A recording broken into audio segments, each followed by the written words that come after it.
오늘 말씀의 제목은 하나님의 두 가지 침묵. 하나님의 두 가지 침묵이란 제목으로 토요일 새벽 예배 말씀 전하도록 하겠습니다. 오늘 본문 말씀은 아브라함이 자신의 나이 75세 때 하란을 떠나서 가나안 적과 꿀이 흐르는 목적지를 향하는 모습을 기록하고 있죠.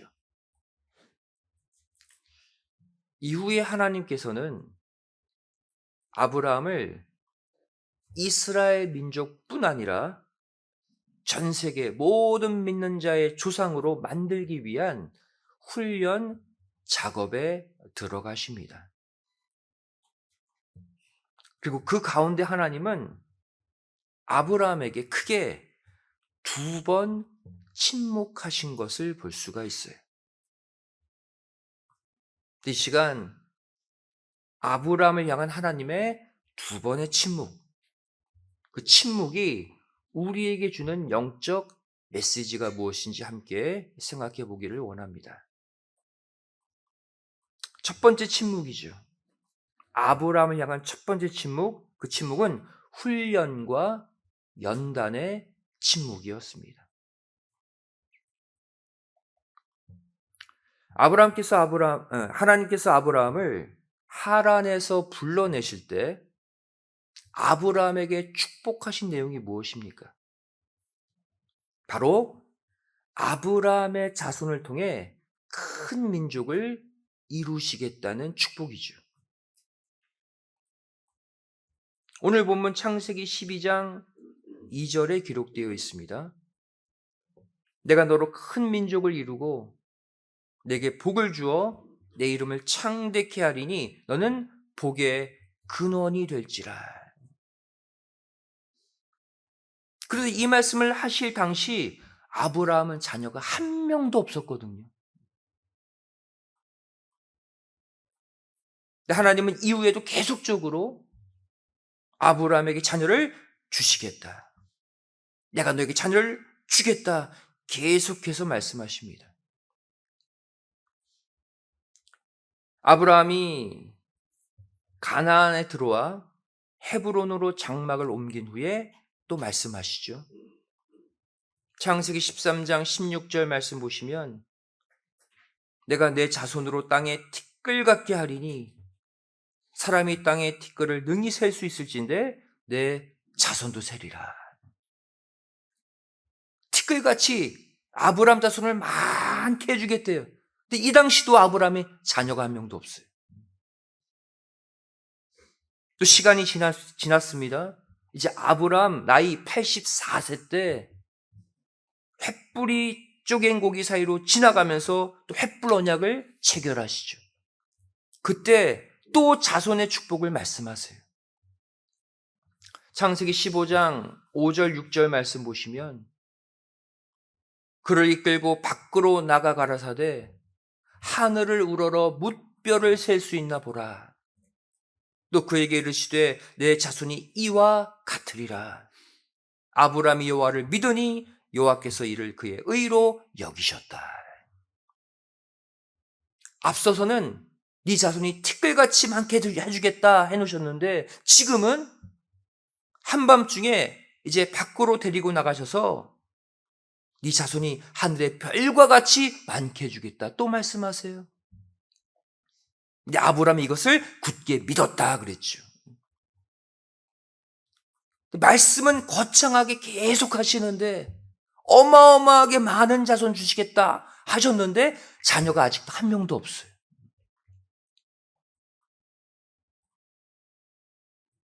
근데 하나님은 이렇게 말씀을 하셨음에도 불구하고 또 자녀를 곧바로 주시지 않으셨습니다. 그리고 1년을 더 침묵하셨어요. 아브라함 75세 때부터 줄곧 자녀를 주겠다, 티끌같이 많이 주겠다, 하늘의 별과 같이 많이 주겠다 약속은 계속 하셨지만 10년이 되도록 자녀를 주시지 않는 행동적 침묵을 이어가신 것을 볼 수가 있어요.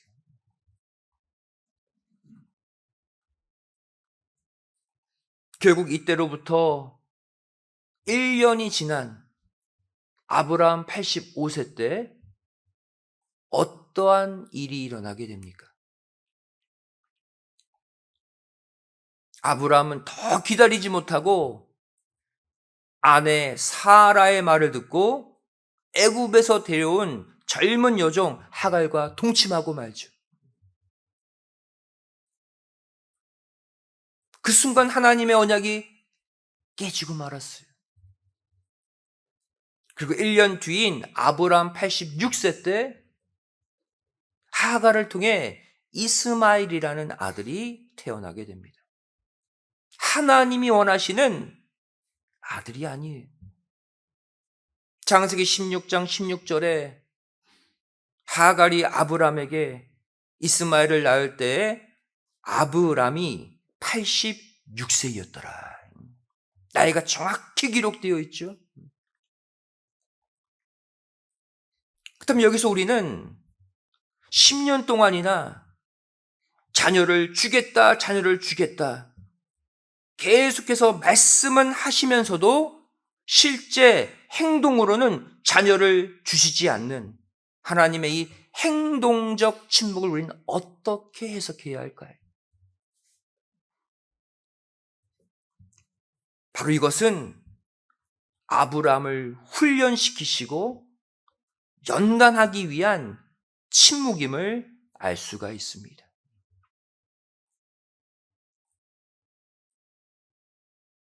중간중간 말씀으로는 자녀를 계속해서 주시겠다고 거듭 말씀하시면서도 10년 동안이나 주시지 않는 하나님의 행동 속에는 아브라함을 모든 믿는 자의 조상으로 만들기 위한 특별한 연단의 계획이 들어 있었던 것입니다.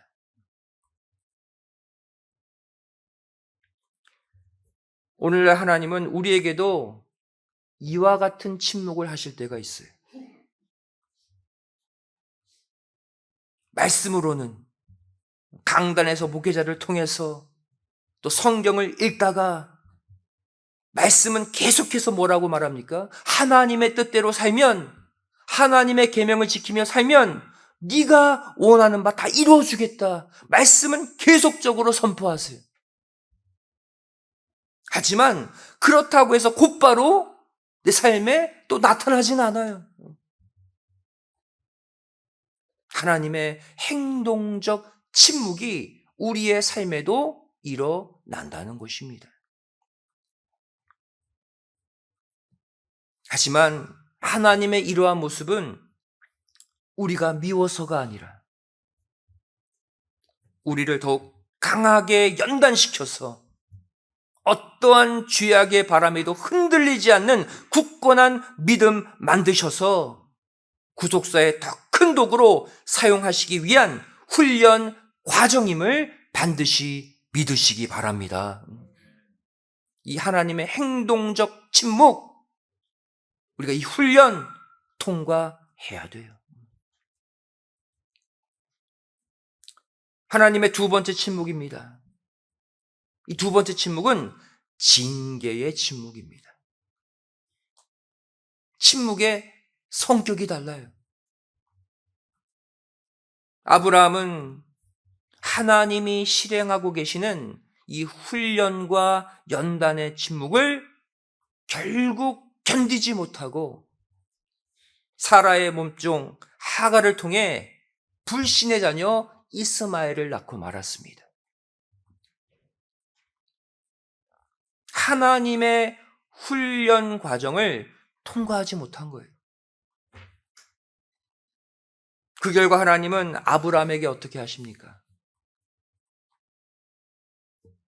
이번에는 아브라함을 향해 무려 13년 동안이나 단 한 번도 나타나시지 않는, 단 한 번도 말씀하시지 않는 징계의 침묵에 곧바로 들어가셨어요.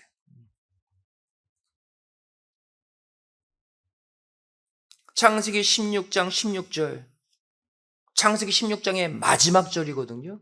어떻게 끝이 납니까?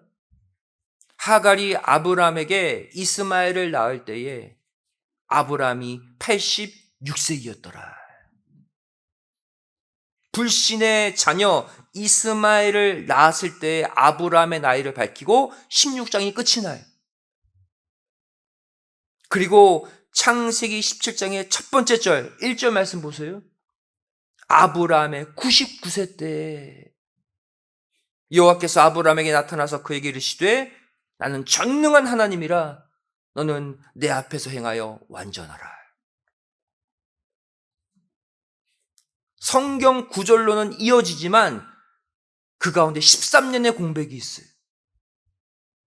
13년의 그 아브라함의 삶이 통째로 성경에 지워져 있어요. 한마디로 말해 아브라함의 불순종 이후에 하나님은 아브라함을 13년 동안이나 외면하시고 징계의 침묵을 하셨다는 사실이죠. 그리고 13년 만에 나타나셔서 하신 말씀이 무엇입니까? 내가 못할 게 있느냐? 나 전능한 하나님이야. 너 내 앞에서 완전하라. 마음 똑바로 먹으라는 거예요.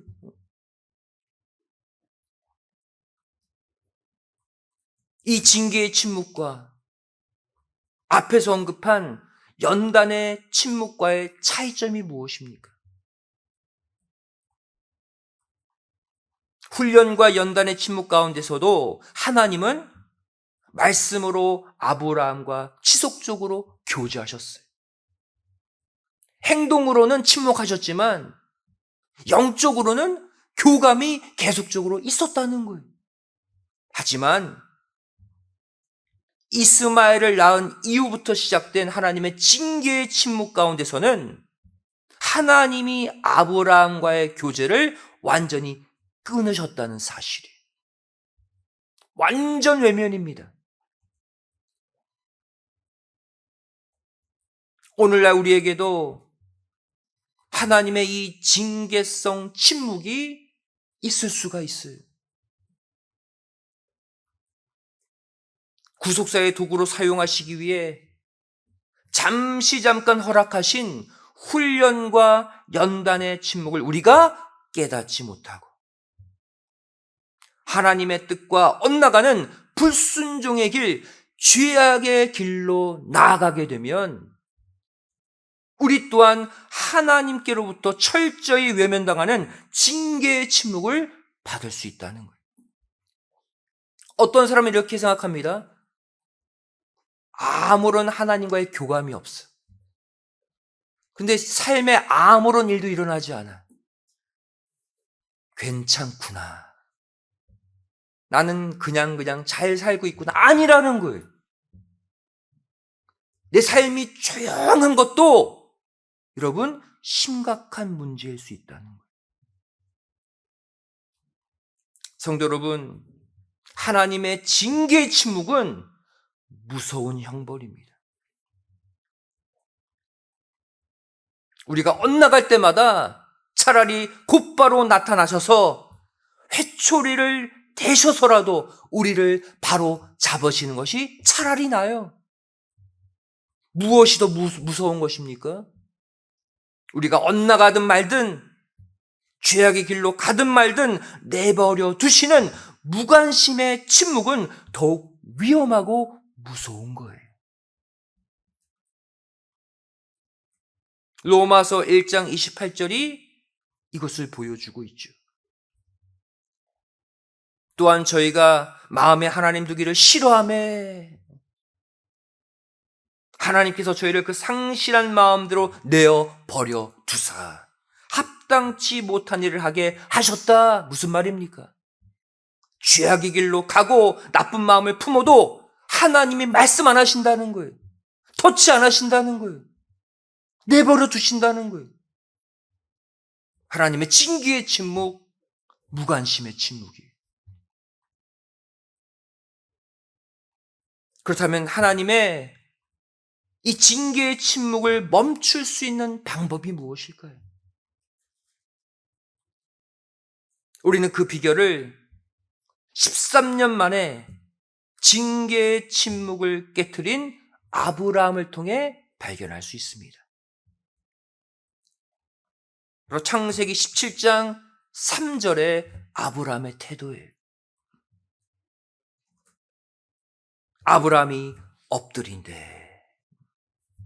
아브라함이 엎드린데 하나님이 또 그에게 일러 가라사대. 어떻게 해야 하나님의 징계의 침묵이 깨집니까? 어떻게 해야 하나님이 다시 나에게 어떻게 하라 지시하십니까? 그동안 고집했던 내 생각, 내 욕심, 내 신념을 모두 내려놓고 하나님께 엎드려 회개하는 길밖에 없다는 거예요.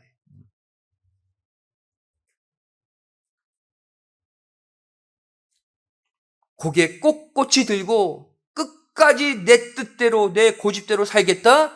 하나님의 징계의 침묵은 계속돼요.